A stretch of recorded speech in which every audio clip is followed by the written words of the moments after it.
la cowboy! C'est une idée de Max! Gérard, la note! Quand tu nous regardes à la télévision, À la télévision. bien assis Bien assis dans ton salon, dans ton salon. fais attention et prends garde Fais attention et prends garde à la poussière que nous faisons. à la poussière que nous faisons.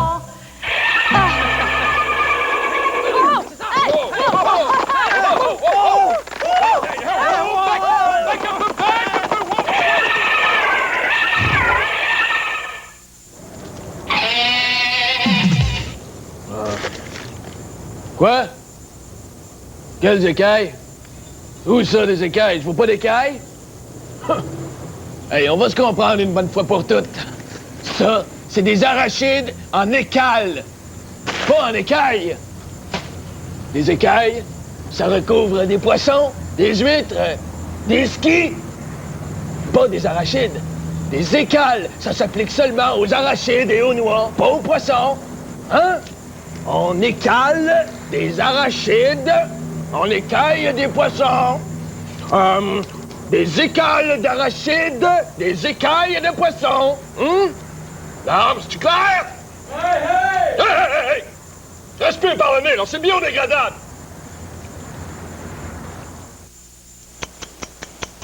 Luciano, mon amour, Ma Lolita? tu ne trouvais pas que l'éclairage est un peu faible? Ah non, ma Lolita, l'éclairage est très bien. Bah, si on augmentait un tout petit peu l'éclairage, je pourrais conserver mes yeux plus longtemps.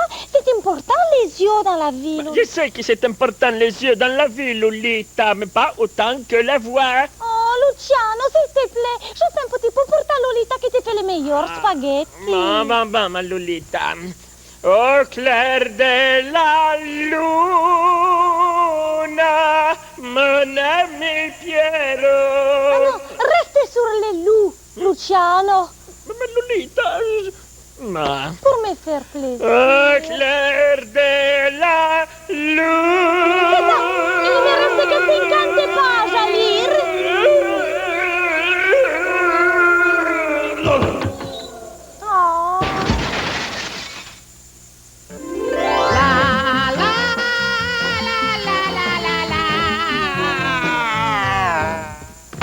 Oh.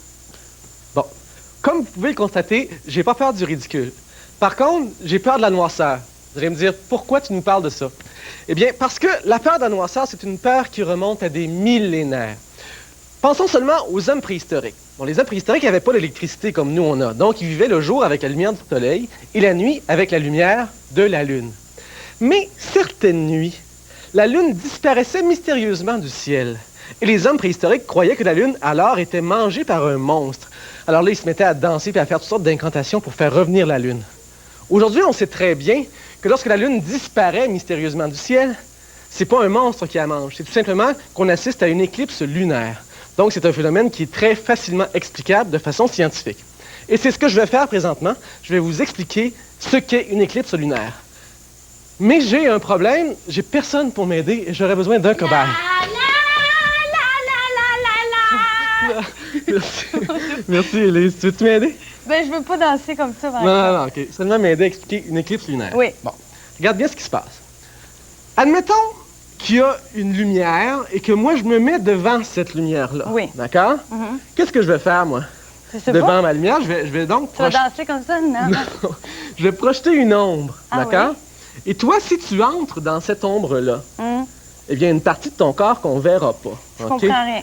Bon, une éclipse lunaire, c'est ça. Je vais te l'expliquer, OK? Ça me prendrait absolument un soleil, quelque chose. J'aurais besoin d'un petit soleil pour... Ah. Non, pas la nuit, là. Un soleil, s'il vous plaît. C'est parce que tout le monde sait que j'ai peur de la noirceur parce que je veux avoir un soleil. Un soleil, Ah. merci. Bon. Bon. Admettons que la lumière... C'est vrai qui- que tu projettes une ombre. Bon, tu vois, c'est ça. Tu vois, je projette une ombre sur le mur. Alors, admettons que la lumière, la source lumineuse qui se dirige vers moi, c'est le soleil. Bon, D'accord? admettons. Admettons. Admettons que moi, je suis la Terre. Oui. D'accord? Et toi, tu es la Lune. Oui. D'accord? Nous sommes deux astres. D'accord. Nous sommes pas vraiment deux astres, nous sommes deux étoiles, deux stars. Mais pour ici, nous serons deux astres. D'accord. Alors, le Soleil Oui. envoie de la lumière vers la Terre. Oui. La Terre projette donc une ombre dans Oui. l'espace. Oui, d'accord? bien sûr. Tout le monde sait très bien que la Lune tourne autour de la Terre. Combien ça lui prend de jours à la Ça lui Lune? prend 27 jours, Attends un 7 heures, 43 minutes. OK? Tu le savais. Oui. Alors, lorsque la Lune tourne, naturellement, il vient un moment donné où elle pénètre dans l'ombre de la Terre. J'arrive. Alors, entre dans mon ombre. Prétendons que je suis la Terre et toi que tu es la Oui. Lune. Il y a Voilà. une partie de la Lune qu'on ne voit pas. Il y a une partie de ton visage qu'on ne voit pas parce qu'il est dans mon ombre. D'accord? Oui. C'est exactement le même phénomène qui se passe lors d'une éclipse lunaire. La Lune entre dans l'ombre de la Terre. Bien souvent, la Lune entre dans l'ombre de la Terre ou passe en dessus ou au-dessus. OK. Ce qui fait que des fois, il n'y a pas d'éclipse Oui, parce oui, qu'elle passe oui, pas dans oui. l'ombre. Mais à tous les 18 ans, je crois, ou environ quelque chose comme ça, 18 ans, 11 jours et... C'est précis, ça. Et 8 heures, eh bien, il y a une éclipse lunaire ici qui se produit au Québec, Ah. d'accord? Alors, c'est aussi simple que Mais ça. ça, les c'est- éclipses, oui. on peut pas les regarder, par exemple, hein?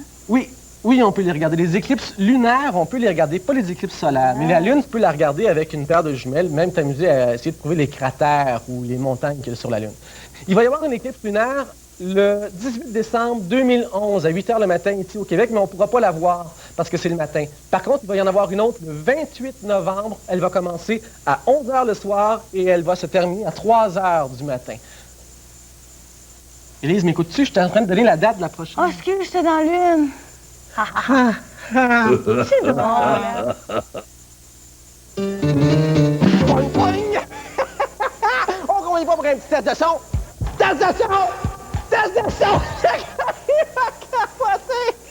OK! Hey, on va le nipper. OK! Fait que, hey, Lucien, moi, est arrivé une bonne hier soir, là. J'arrive à la maison, on prend-tu pour aller me coucher? Moi, je fais ça quasiment tous les soirs, me coucher, tu sais. OK, bon, ouais. C'est pas ça la blague, par exemple. Fait que j'arrive à la maison, en face de chez nous, tu sais, il y a un gars, il est à quatre pattes sur le trottoir, il est en dessous d'un lampadaire. Tu dis, ouais, qu'est-ce que tu veux, je te dis, moi, je suis de même, tu sais, je suis un altruiste, tu sais. Fait que je demande au gars, je dis, vous perdu quelque chose, monsieur, peux-tu vous aider, tu sais? Le gars, il dit, oui, effectivement, il dit, monsieur, il dit, parce que j'ai perdu ma montre là-bas, tu sais. Ouais, ben, t'as peur, là. Parce que tu l'as perdu là-bas, il a dit, pourquoi vous la cherchez ici, tu sais? Fait que le gars de me répondre, tu sais, il dit, parce qu'ici, monsieur, il dit, je sais pas si vous avez remarqué, mais il dit, il fait plus clair! Il fait plus clair! Le gars, il est en dessous du lampadaire, tu penses qu'il y avait de la lumière, t'as pas trouvé sa montre!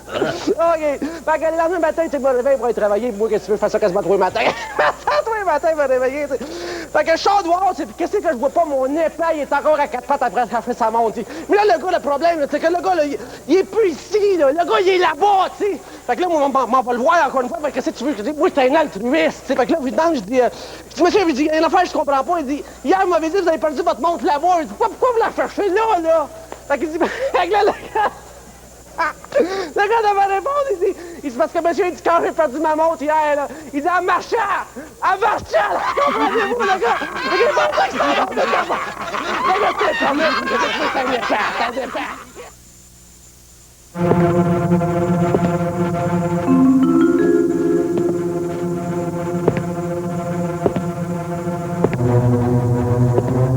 La vie de détective privé réserve parfois de très mauvaises surprises.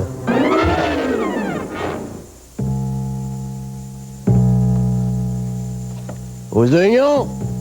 Je vais demander aux champignons, je vais pas demander aux oignons. Allez, vous me retournez ça tout de suite et que ça saute. Ce connard a essayé de m'en passer une. Il devait pas savoir à qui il avait affaire. Pourtant, c'est pas compliqué, c'est écrit sur la porte. Ça me chicote. Détective privé.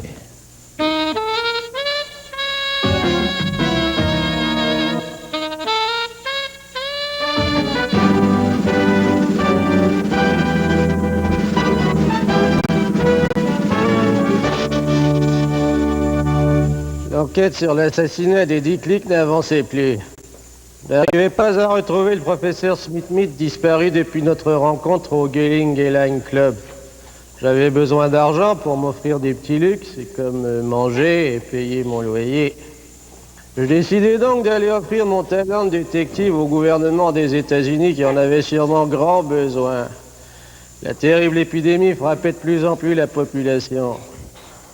Il y avait tellement de gens qui se prenaient pour des animaux que les États-Unis risquaient de devenir très bientôt un parc zoologique. Il ne faut pas toucher au micro, Monsieur le Président.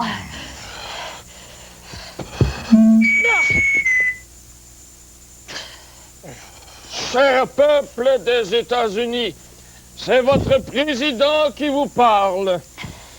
Je veux vous rassurer en cette période difficile que nous traversons. Monsieur...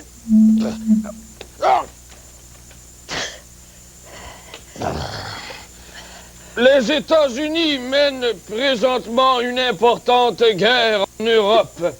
Il s'agit de la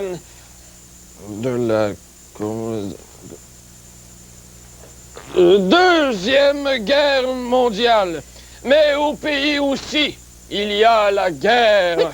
Nous devons en effet combattre une étrange épidémie qui s'abat sur notre beau pays et qui fait tous les jours des victimes.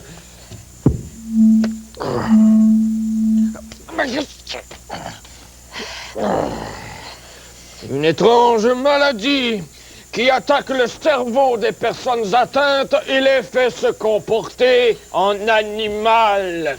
Porc, chien, poule, cheval et tout.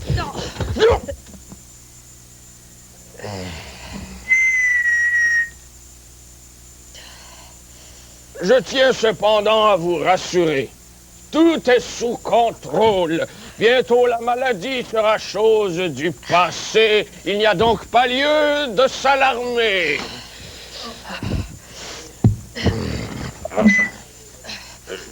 J'ai à mes côtés le directeur de la santé publique qui veut vous donner des informations. À vous, docteur Rock'n'Roll. Excusez-moi de vous interrompre. Vous êtes le docteur Rock'n'Roll? Oui. Non, c'est pas vrai. C'est pas vrai. Vous n'êtes pas le docteur Rock'n'Roll, le directeur de la santé publique aux États-Unis? Mais c'est incroyable. Mais laissez-moi vous serrer la place, docteur Rock'n'Roll. Je suis vraiment très content de vous rencontrer. Vous savez, c'est la première fois que je rencontre quelqu'un d'aussi important dans ma vie. Je me présente. Laissez-moi me présenter quand même. Je m'excuse de m'avoir fait brûler. Sam Chicotte, détective privé. Monsieur Chicotte, nous parlons présentement à la radio. Oh, oui, excusez-moi, je m'excuse, je m'en étais pas rendu compte. Vous voulez continuer. Surtout, faites comme si je n'étais pas là, hein, quand même. Non, allez-y. Je disais donc à vous, docteur Rock'n'Roll. Ça va. Chers concitoyens, nous avons découvert ce qui cause la terrible maladie dont certaines personnes sont atteintes. Il s'agit en effet d'un virus transmis par une puce. Pardon, professeur Rock'n'Roll, docteur Rock'n'Roll, enfin peu importe, je m'excuse de vous interrompre parce que ça ne se peut pas. Une puce, c'est beaucoup trop petit pour provoquer une telle épidémie. Quand même, une puce, ça ne se voit pas. Oui, pardon, excusez. Continuez, hein, s'il vous plaît. Lorsque la puce pique un individu, elle lui transmet un virus qui paralyse son cerveau pour ensuite lui donner un comportement animal. Oui, ben je sais, excusez-moi de vous interrompre. C'est Sam Chicotte à l'appareil. Oui, bonjour, c'est que, voyez-vous, j'ai assisté moi-même à une transformation et c'est très impressionnant parce que, voyez-vous, lorsque la personne est piquée, elle se met à aboyer comme un chien, vous savez, comme... Oh, et peut-être même comme une poule, on ne sait pas, ça peut être une poule. Oui, pardon, excusez-moi, pardon, excusez. Oui. Heureusement, nous avons trouvé l'antidote qui permet de guérir ces maladies. En effet, les laboratoires futurs meilleurs ont mis au point un collier qui protège à 100% contre les piqûres de puces. Quant aux personnes déjà atteintes de la maladie, elles n'ont qu'à porter le collier durant quelques semaines pour être complètement rétablies. Excusez-moi de vous déranger, c'est seulement que, oui, ça va en faire des personnes très heureuses, hein, dans le zoo, parce que si on trouve un antidote pour... Mais... Non, excusez-moi, regardez-moi dans les yeux. Non. Non, c'est pas vrai, c'est pas vrai. Dites-moi que j'aurais... Passez-moi. Aïe! Non, mais quand même, passez-moi, il faut s'entendre, mais... Non, mais Vous êtes le président des États-Unis. Évidemment. Ouais. Eh bien, monsieur le président, laissez-moi vous dire que je suis très heureux de vous rencontrer parce que, savez-vous, depuis quelque temps, j'ai une petite envie d'aller aux toilettes. Ouais. Et puis, bon, naturellement, c'est pas facile de se retrouver dans la Maison-Blanche. J'ai bien quand même réussi à subtiliser un plan à un de vos gardes, mais je n'arrive pas à trouver la salle de bain. Pourriez-vous me dire, s'il vous plaît, où est la salle de bain? Parce que là, ça commence à... Je vais convaincre, c'était vraiment pas le moment. Nous parlons à la radio, 100 millions de personnes nous écoutent. Bon, ben, enfin, excusez-nous de vous interrompre, hein. Il faut pas prendre ça comme ça. Continuez. Qu'est-ce que je disais? Ah oui, je disais donc que les recherches pour mettre fin à l'épidémie sont une réussite. En effet, une équipe de scientifiques dirigée par l'excellent professeur Smith a mis au point ce fameux collier qui vient naturellement en diverses couleurs. Ce professeur Smith est sûrement lié au meurtre d'Eddie Click. D'ailleurs, il a été vu au Gillingham Club avec quelqu'un qui ne voulait pas être vu en sa compagnie. Laissez-moi vous dire que c'est étrange. D'autant plus étrange que ce professeur Smith prétend vouloir sauver la population des États-Unis avec un étrange collier à puce de son invention. Un petit perle, un petit crème pour... Je crois que je vais aller rendre une petite visite à ce professeur Smith. Qu'est-ce qui se passe là? Le président a été piqué! Mais non, mais comment je vais faire pour trouver les salles de bain? Moi, non, mais je vais quand même pas... Bon, ben, tant pis, je vais trouver la salle de bain tout seul, hein. Et puis après, je crois que je vais aller faire une petite visite au laboratoire Futur Meilleur et à ce dangereux professeur Smith.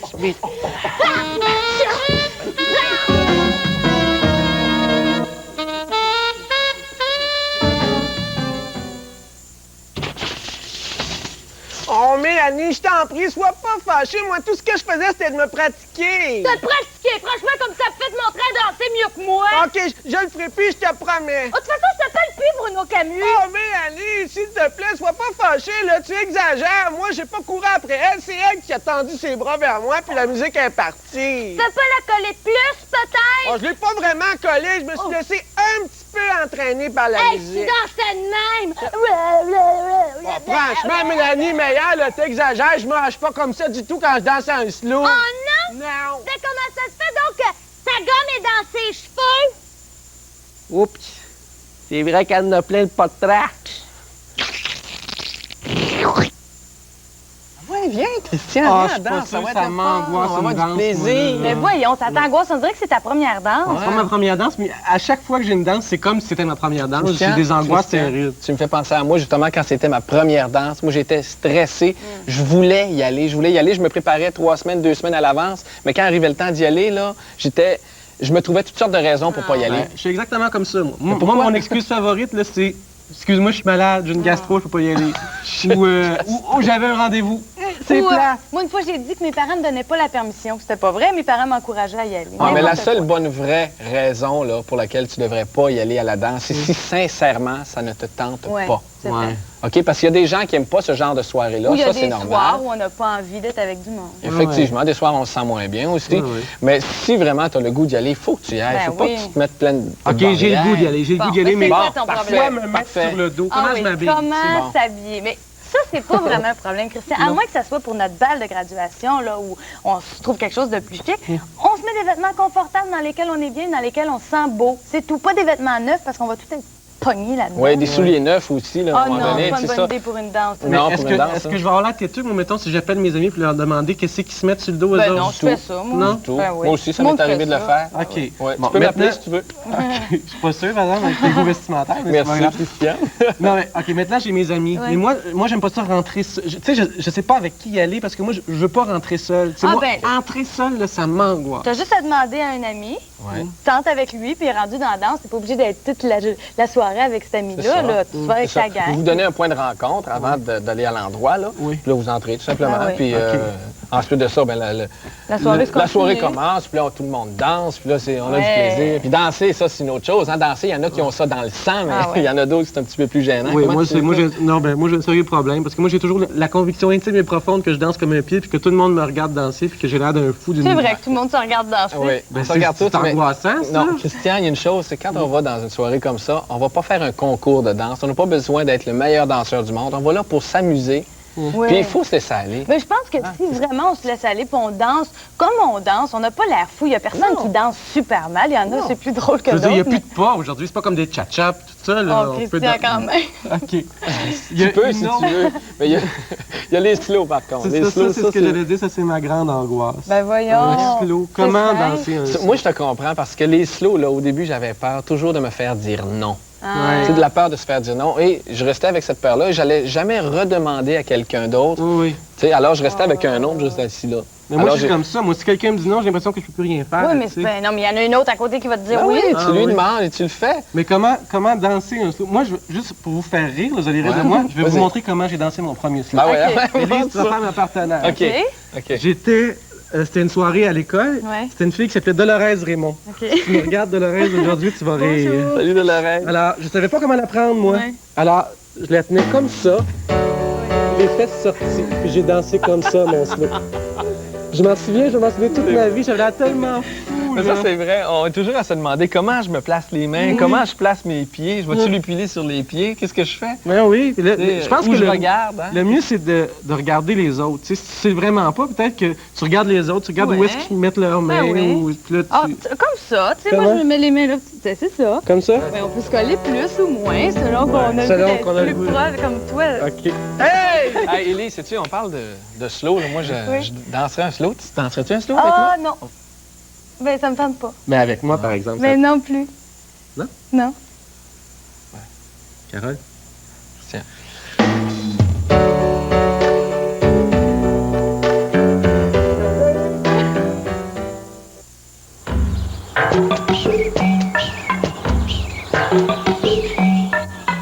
Ah, bonjour, Monsieur Canette. Mon nom n'est pas Monsieur Canette, mais bien Robot Canette. Excusez-moi, mais est-ce que ça vous intéresse de voir comment je fais voler mon avion? Oui, cela me permettrait d'augmenter mes connaissances en la matière. Ben, attachez bien votre ceinture, Monsieur Canette.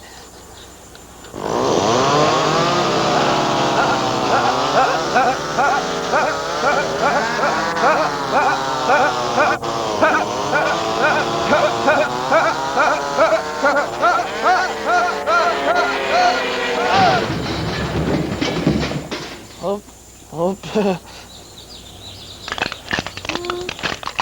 Et voilà. Élise? Nicolas! Allô, je viens de briser mon avion. Puis là, je sais plus quoi faire. T'aurais-tu un film à me suggérer? Oui! J'en ai un super, ça s'appelle The Man in the Moon. Man in the Moon? Mais il y a une version française, là. Ce film-là a été traduit, c'est un film américain qui a été traduit en français, sauf pour le titre. Donc, cherchez pas l'homme dans ou sur la Lune. Vous le trouverez pas. C'est The Man in the Moon, version française. Ah, okay. C'est un film assez récent qui a été tourné en 1991, mais l'histoire se passe dans les années 50, en Louisiane, dans un beau petit village de campagne. C'est beau là-bas. Là. C'est l'histoire de Dani, une jeune fille de 14 ans qui rêve d'amour en écoutant ses 45 tours d'Elvis Presley. Ah, elle est amoureuse de lui. Ben oui, c'est ça. Elle est amoureuse de lui parce qu'elle n'a pas encore d'amoureux. Et c'est beau là où elle habite. Il y a une petite rivière. Elle passe son temps à se baigner. Elle fait là, la belle vie. Je vais tout de suite en montrer un extrait. On va voir l'atmosphère. Là. On voudrait déménager là demain matin. Apporte-moi en Louisiane, oui, tiens. Élise. C'est beau, hein? Oui, c'est beau. Moi, j'aimerais assez ça, aller habiter là-bas. Là. Ça a l'air d'être très beau. Oui, hein? c'est très paisible, la vie de Dani, jusqu'au jour où un jeune garçon vient s'installer près de chez elle, un beau jeune homme de 17 ans qui va changer sa vie, en tout cas, qui va chambarder sa vie. C'est un film où les images sont superbes et on se sent vraiment transporté dans les années 50. Dans l'extrait, on le voyait moins, là, mais avec la musique d'Elvis, les grosses bagnoles, les grosses voitures, c'est bien, on est complètement ailleurs. As-tu vu le film L'été de mes 11 ans? Oui, j'ai vu le film. C'est un peu le même genre de film, sauf que les personnages, là, sont plus vieux, ont 14 et 17 ans. Et parlant de personnages, parlant d'acteurs, les acteurs sont excellents. Il n'y a pas de grands noms d'acteurs qu'on connaît beaucoup, mais tant mieux, ça nous en fait découvrir des nouveaux. Oui, mais est-ce que c'est une comédie? C'est classé drame sentimental, c'est léger, mais il y a des moments de grande tension. Mais l'homme dans la lune, lui... Ah, il faut louer le film, je te dis pas. Ben, je le prends d'abord. Ah oui? voyons, c'est ça. Je la porte chez nous, c'est Les gars! Je la porte chez nous.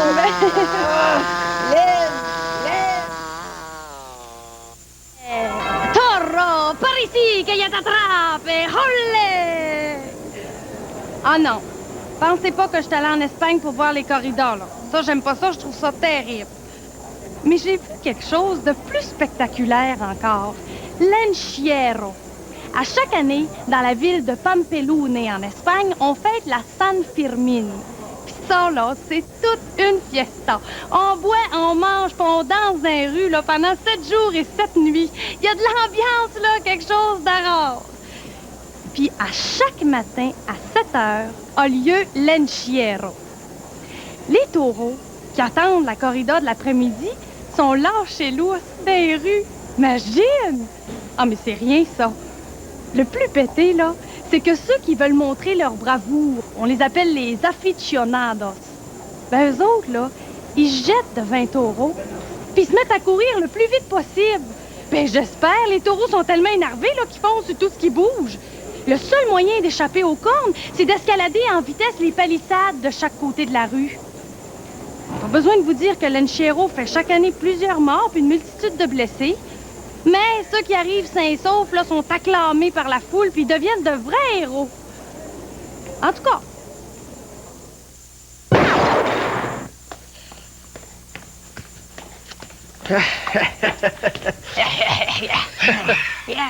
Aujourd'hui, vous allez assister à une séance de domptage de balai sauvage. Mais non, Carole. S'il vous plaît.